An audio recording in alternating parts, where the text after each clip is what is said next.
गुरु ब्रह्मा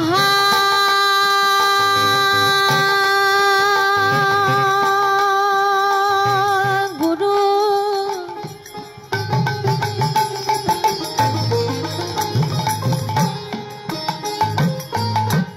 गुरु विष्णु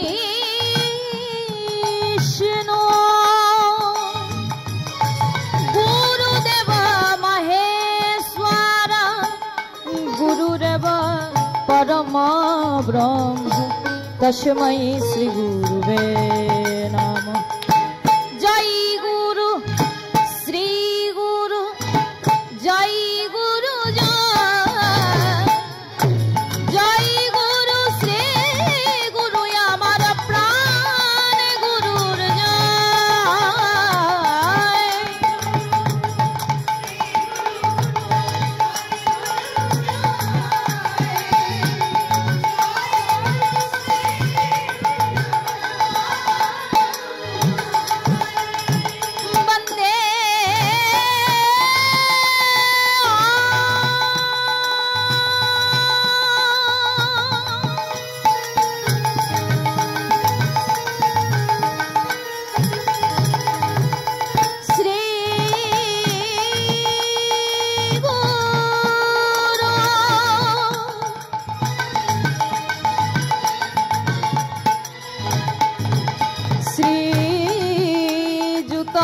पद कमला श्री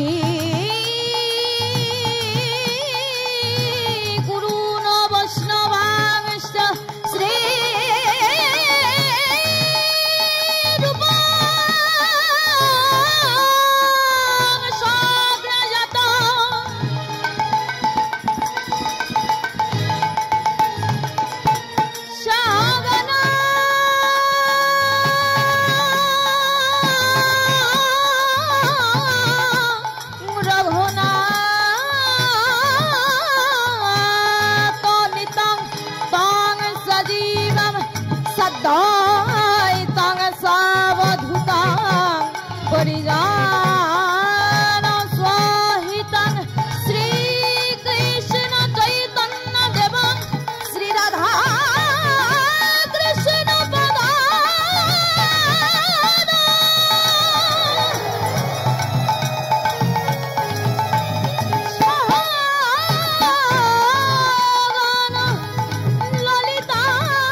ललिता माয়ের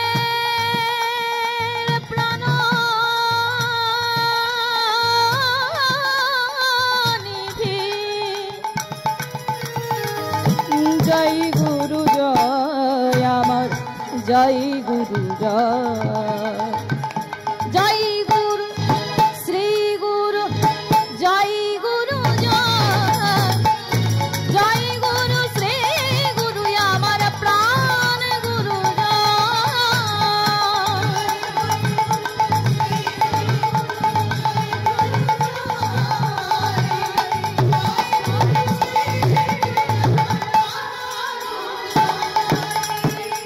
হরে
জয় নিতাই মাগো, এই যে জয় নিতাই।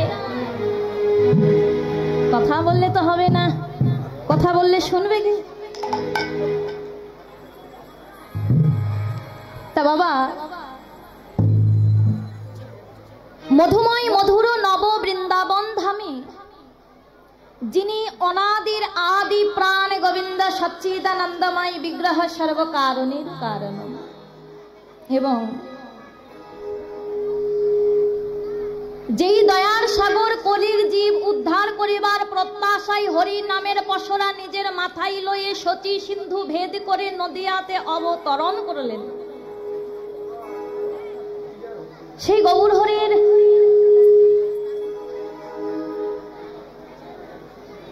অপ্রাকৃতিক লীলা সংকীর্তন আমরা শ্রবণ কীর্তন এবং স্মরণ করিবার হেতু নব বৃন্দাবন ধামে একত্রিত হয়েছে।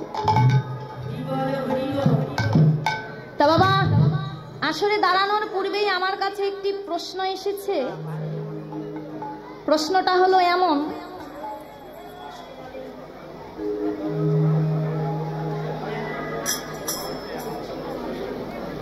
অষ্টকালীন লীলা কীর্তন কি এবং কার? আমি ছোট করে উত্তরগুলো দেবার চেষ্টা করব। যিনি প্রশ্নটা করেছেন আমি একবার তাকে দেখতে চাই। আপনি? আচ্ছা, তার চরণে আমার শত সহস্র কোটি দণ্ডবত প্রণাম। তা প্রশ্নটা রয়েছে অষ্টকালীন লীলা কীর্তন কি এবং কার, এটা বলেছে। সর্বপ্রথম বলে রাখি বাবা, ভগবানের লীলাকে কেউ কি কোনোদিন হাতে গুনে শেষ করতে পারবে? পারবে না। কেন? তিনি যেমন অনন্ত কোটি ব্রহ্মাণ্ডের মালিক স্বয়ং ভগবান, তেমনি তার অনন্ত কোটি লীলা রসামৃত সিন্ধু রয়েছে।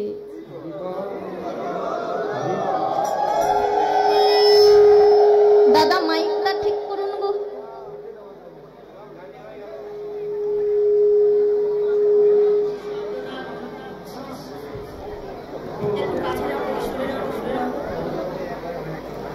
তা মাগো, এই অনন্ত কোটি ব্রহ্মাণ্ডের মালিক স্বয়ং ভগবানের লীলা সংকীর্তন সর্বপ্রথম হয়েছিল কোথায়? হয়েছিল সেই গোলক বৃন্দাবন ধাম। আজ আমরা শ্রবণ করতে চলেছি ভগবানের অষ্টকালীন লীলা কীর্তন, তাই না বাবা? কিন্তু বাবা, ভগবানের লীলাকে, অনন্ত কোটি লীলাকে বৈষ্ণবগণ 64টি ভাগে বিভক্ত করে 64টি লীলাকে লিপিবদ্ধ করেছেন। যেই 64টি লীলা আমরা শ্রবণ কীর্তন এবং স্মরণ করতে পারি। কিন্তু বাবা, ভগবানের সেই 64টি লীলা আর আমাদের আজ আস্বাদনকৃত অষ্টপ্রহর ব্যাপী লীলা, এই লীলার মাঝে অনেকটা তফাৎ রয়েছে, ডিফারেন্স রয়েছে। কেমন? বলছে ভগবানের সেই 64টি লীলা, সেই লীলা কেবলই মাত্র লীলা, অর্থাৎ 3 বৃন্দাবনে নিয়ে ঘটে চলে। 3 বৃন্দাবন কোথায়? সর্বপ্রথম দেখালেন সেই গোলক বৃন্দাবন ধাম।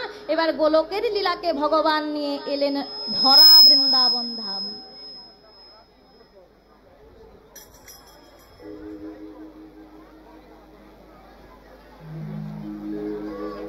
কিন্তু ওমা, আচ্ছা বলুন তো, আপনার জন্ম কি সেই ধরা বৃন্দাবন ধামে হয়েছে? আমার জন্ম কোথায় হয়েছে? আমার জন্ম হয়েছে ওই ধরা বৃন্দাবনের বাহিরে। তাহলে বাবা, ভগবান গোলকের লীলা নিয়ে এসেছেন ধরা বৃন্দাবন ধাম, কিন্তু আমার জন্ম তো ধরা বৃন্দাবন ধাম নয়। তাহলে কি আমি ভগবানের লীলাকে আস্বাদন করতে পারবো না? তাহলে আমি যদি ভগবানের লীলাকে আস্বাদন করতে চাই, আমাকে সেই বৃন্দাবনে যেতে হবে না? কিন্তু বাবা, বৃন্দাবনে যেতে চাইলেই তো বৃন্দাবনে যাওয়া যায় না, অনেক অর্থের ব্যাপার আছে, আছে না?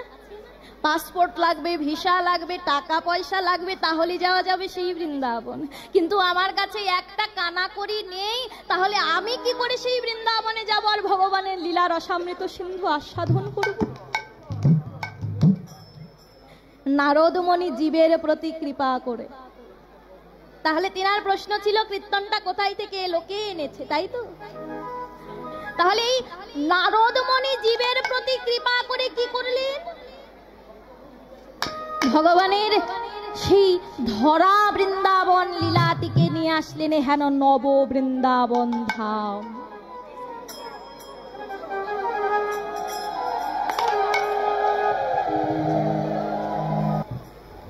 বাকি দিনগুলো কি এমন নব বৃন্দাবন আমি পাচ্ছি? তাহলে ভগবানের লীলা কীর্তন আস্বাদন করব কি করে? কি বলছে? একবার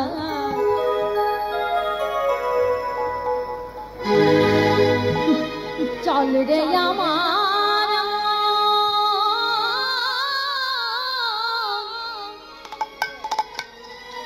ওনা মধুর ধুরা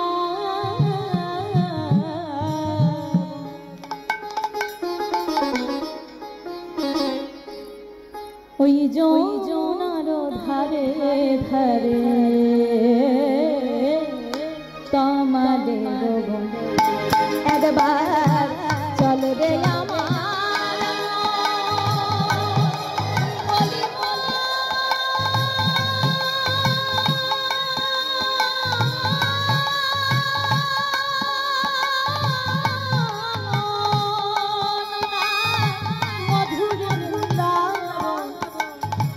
যমুনার ধারে ধারে তোমাদের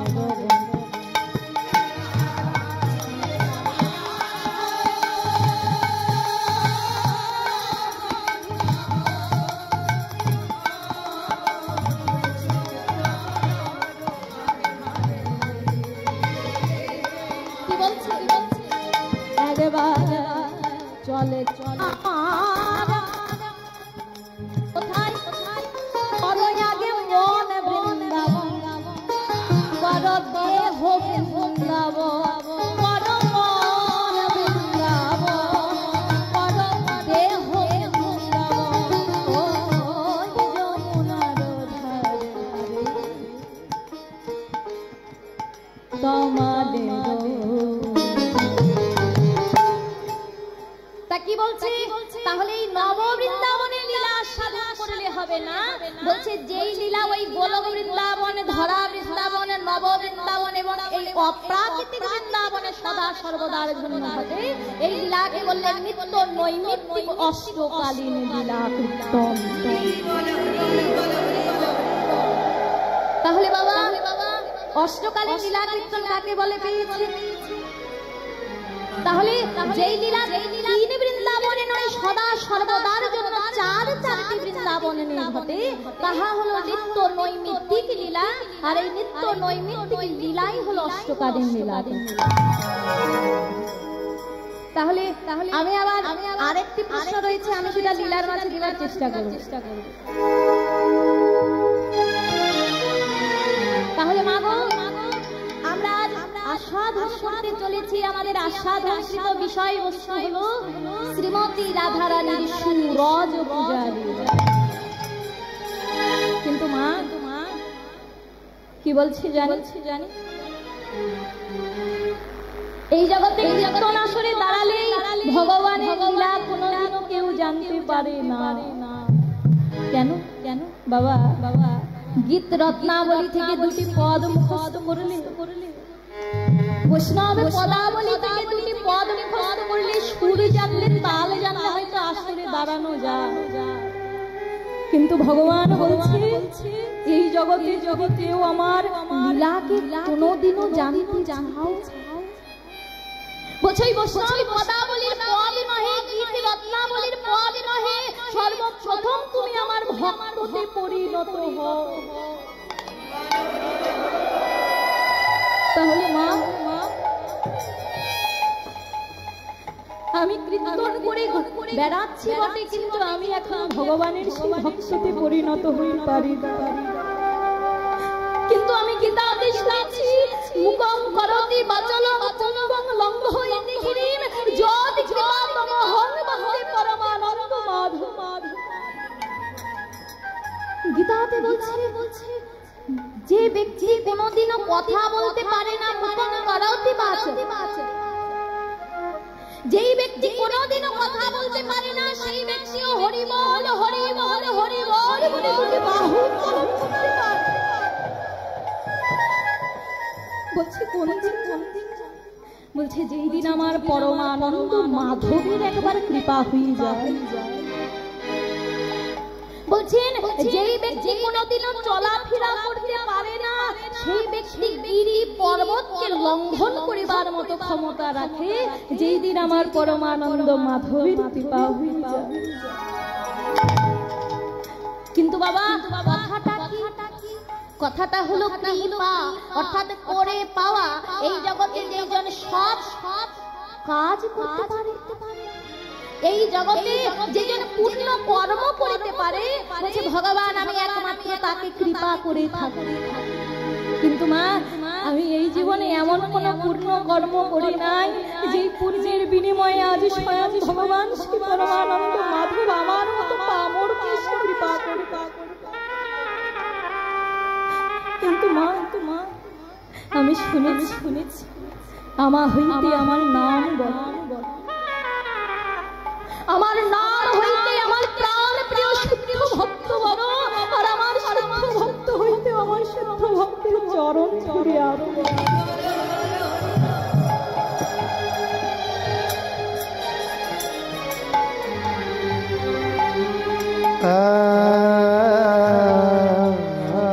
আজ আমি দাঁড়িয়েছি সেই ভগবানের কাছে নয়, আজ আমি দাঁড়িয়েছি সেই ভগবানের প্রাণ প্রিয় শুদ্ধ ভক্তদের নিকট।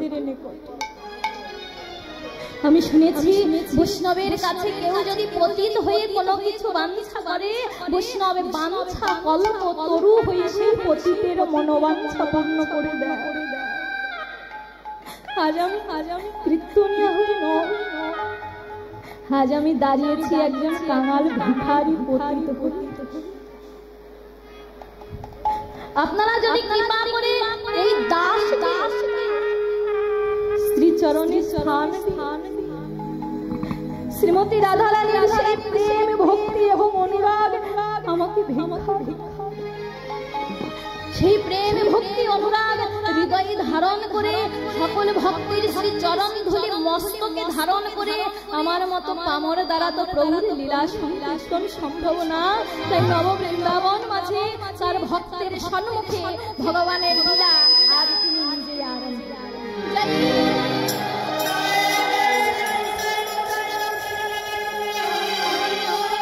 হরি হরি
জন্ম জন্মের মুক্তির কথা জীবনে